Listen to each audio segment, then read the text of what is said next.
All right, guys, welcome back to another 10-Minute Tuesday. This week, we are going to talk a little bit about weather and how it affects birds and our hunting here. And now, look, again, this isn't just saying that, it's the same for everybody everywhere you go, so take it with a grain of salt. But weather absolutely affects birds. This is us asking for help, is what it is, because I am so sick. We had no forecasted rain the other day. We're doing a roof, big roof. Yeah. All of a sudden, drive away from the job site, Rain. downpouring. Yep. And I go, oh, no. You're in Golden Valley, bud. Yeah, I'm in Golden Valley. Wide open skyline. Telling you. And then I told the property manager, I'm like, you know what? I'm in the wrong profession because I don't get paid to be wrong every day. Right. And I keep my job. Yeah. So weather is just absolute nonsense. Mm-hmm. They predict something. It's not like that. What do you do next? Mm-hmm. How does it affect our birds? The one they're notorious for, by the way, tomorrow, going to have 15-mile-an-hour wind.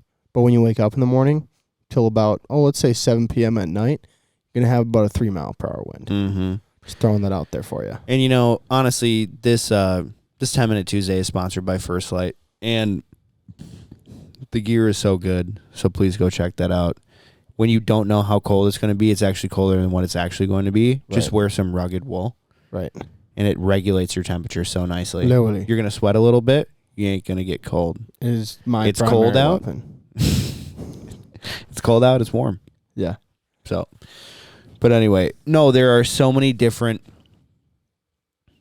variables, especially when it comes to the weather, man. You see a northwest wind. It's a little bit colder up north. You think birds are going to push. They don't push. Let's talk about that a little bit. Why do birds push in a northwest wind, Joey? Because they're heading south for the winter. Right. Yeah. You know what's crazy is how many people don't know that when it says a northwest wind, that means that the wind is coming from the northwest, not that the wind is going northwest. Yes. Isn't that insane? Yeah. Was that you one day? Oh, 100%. Until like 5 years ago. Like literally until I was 26 years old. If somebody was like, oof, like getting so confused all the time. Bad. Like I knew, but then I'd forget all the time. And someone would be like, south wind. I'd be like, wind's coming from the south. So weather has always been very confusing for you. Yeah, I've got it really down pat now. Like I've done some studying, done some reading. I understand it in its full effect. But still, so many of my buddies, they'll don't be like, understand it. Yeah. Oh yeah, 100%. Don't you get that all the time? People be like, no, it means wind's going to the southwest. You hear that? Yeah. It's crazy. I don't know. Honestly, the way I learned about it is people were saying the wind's going to be out of the northwest today by 20 miles an hour. And then I feel the wind. I'm like, oh, that's northwest. Oh, so it's blowing out of the northwest. I think I was like 7 years old. That's the best way to explain it. I think it was about wind 7 miles. Out of the northwest. I think I was 7 years old. Yeah. We have a northwest wind. Yeah. But anyway, so I've been wrong so many times on pushes, and especially here in Minnesota, we molt migrator hunt, and I'm sure I'm getting sick of talking about molt migrators, But it was like 8 years ago, 7 years ago, when I was hunting with Joe and Nick, and they'd get so amped in September. We don't have any geese around. They're just like, dude, we have a 10-mile-an-hour northwest wind. Let's go. And I'm like, why? And that's when I really started to understand, oh, wow, there are big pushes. I always knew in October we got a big push of ducks when I was growing up and stuff. But in the last 10 years, I've learned so much more about weather and how it affects birds. And we get a northwest wind here in Minnesota. I learned this after I got the Windy app.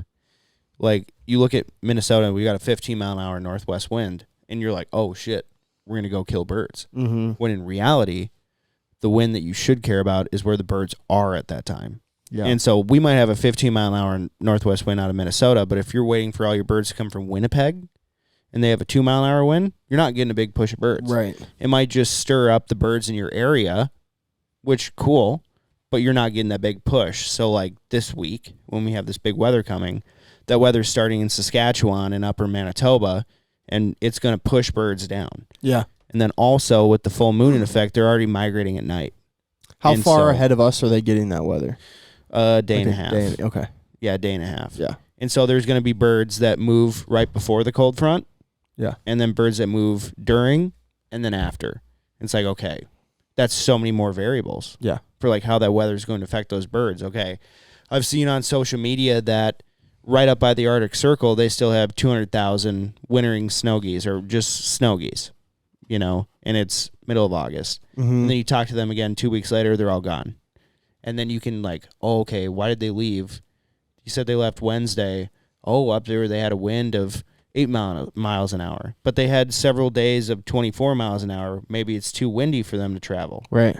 You know? And so, like, high winds are good, but they can also be very bad. How high is too high? I mean, if you're looking for molts, I'd say pretty much anything over 20. Yeah. Over 15. Anything over 15 for molts. 15? Yeah. Well, you have to think. Like, it's within... 20. No, it's within... When they calculate for, like, wind speed, I think it's, what is it, a couple hundred feet? You know? So, like, the higher up you go, the windier it is. Mm-hmm. Yeah.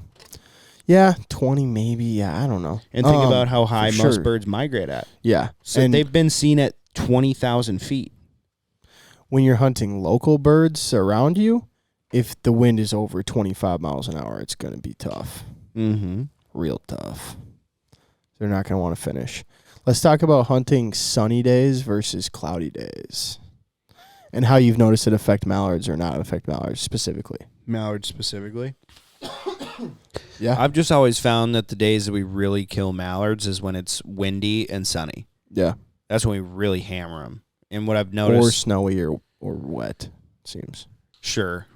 Yeah, well, it depends on how you're hunting. So, like, I'm just saying I've had good hunting, really good mallard hunting days. I feel like here, not just cloudy, but if it's like cloudy with a little snow or cloudy with a little rain, better.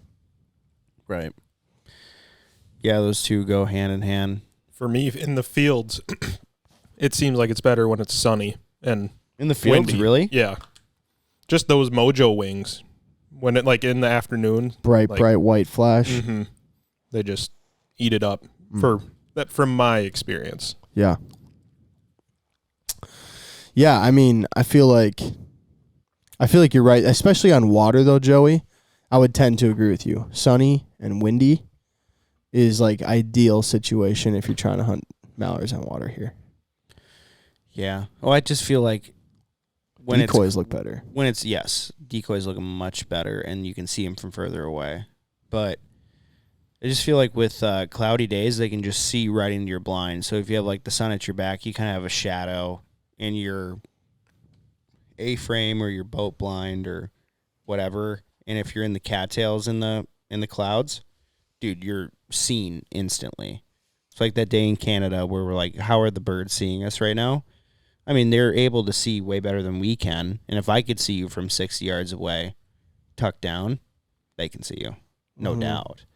So, like, cloudy days just make it so that things stand out more, whereas the sun can hide stuff in shadows. Yeah, for sure. Yeah. So I don't know if they're seeing you more in the cloudy days or they're just not willing to work in the cloudy days. I don't really know. Right. But I've had success in both. Yeah. Let's talk about snow. Snow? Yeah. If you time snow right, if you're there when it's right for snow, it's going to be good. Why do you think? They feel like they need to go eat, I think. You know, when you first start getting snow, I think birds, depending on what's coming in, but they're anticipating a weather situation that's going to make it harder for them to go out and feed. You know, when there's really bad blizzard, really bad snow, sleet even, I think, a lot of birds don't want to get out. They'll sit on water. They'll kind of chill, you know? So right before you hit that bad weather, when there's like light bad weather, it seems like they want to go feed. It's just that's my hunting. That's my experience, at least. I mean, I have had some really cool hunts where it's like weather's coming and you're out there already. You're set up and nothing's really happening, and then the first flurries start to hit the ground, and just like out of nowhere, like all hell breaks loose, and it's just they're here. They don't give a shit. Yeah, you can do no wrong. I think they're just prepping for. Right. Well, you got to think about it. Like, you're gonna go out and fly. You can't really see if it's snowing and raining and sleeting and whatever. Yeah, they're stocking Unless up. they're just stocking up. Yep. So that they don't have to move. Yeah. So now picture your birds. Like, early bird gets the worm. I can relax once the weather gets really bad, and then you have those ducks that are like, oh shit, I have to go, and they lose all their friends because they can't see anything. Geese too. Same thing with geese. How many dumb singles and doubles have you seen, like in sleet and snow, where they're just so lost? Well, they don't. I think, just from what I've seen, they're not taking the time to like check. They're looking for anything. They're desperate. They want to go somewhere where they're safe, where other birds are. The first thing they see, hopefully it's you, they're in, dude. Like those birds in that weather, they don't hesitate. They just give it up. And I'm telling you, even big flocks, man. I mean, you can go from having nothing because they know it might hit, and then you start getting flakes or you start getting sleet, and then it's like a light switch just turns on. And you can, all of a sudden, it's flocks of 30. Do you think it's safety, or do you think it's hunger more so? What do you mean, them coming into a spread then? Yeah, without any hesitation. Well, I think it depends on how bad the weather is. But if the weather's bad enough, I just think it's that they see that, and it's better than not knowing at all. So in their mind, they're like, I need to find food fast. Oh, there's some geese? Well, fuck. I mean, like, maybe it's not the best feed out here, but I will eat here, and then I can go. So they're, like, less thinking about, like, oh, I really need to be careful. Well, what about, maybe there's this other spot over here that's easier. It's easy to get over there. They kind of, like, their guards down. They're thinking more about feeding as fast as possible and just getting back and being safe. They're thinking about that more than they are about, like, Predators. Well, we know that there's this other field pretty close, and we haven't seen these birds yet, I just think they're just their guard is down in general. Yeah. I never know. That's why I asked. It's just like, I don't know either. I know a lot of it is to but conserve energy. Because they're like, I need to put on pounds now because I'm not going to want to move for the next 8 hours. I swear to God, they know exactly how long that shit's going to last. Right. Or if it's like, oh shit, I lost all my friends. There's 30 ducks on that water. I'm going to go down there. Yeah. I don't know which one it is. Whether it's socializing and being safe or survival mode where it's like, I need to eat now. And I'd be really interested. We'll never know. Yeah. But I'd be really interested to see which one it is. Yeah, I have absolutely no idea. But you can come up with some guesses. Yeah. But I mean, I don't know. Maybe it's just our hide when it comes to cloudy days for ducks on water or in a field. I feel like they work better in a field on cloudy days. And then on water, they work better in sunshine. I don't know why, but at least in the Midwest here. Obviously, it gets different in, like, Arkansas and shit.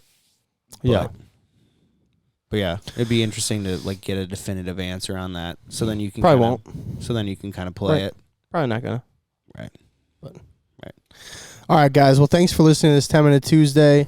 Appreciate it. That's just some thoughts on the weather and how it affects us. I'm sure it does a lot of the same stuff for you, but maybe not. Talk to you soon. Yeah. Yeah.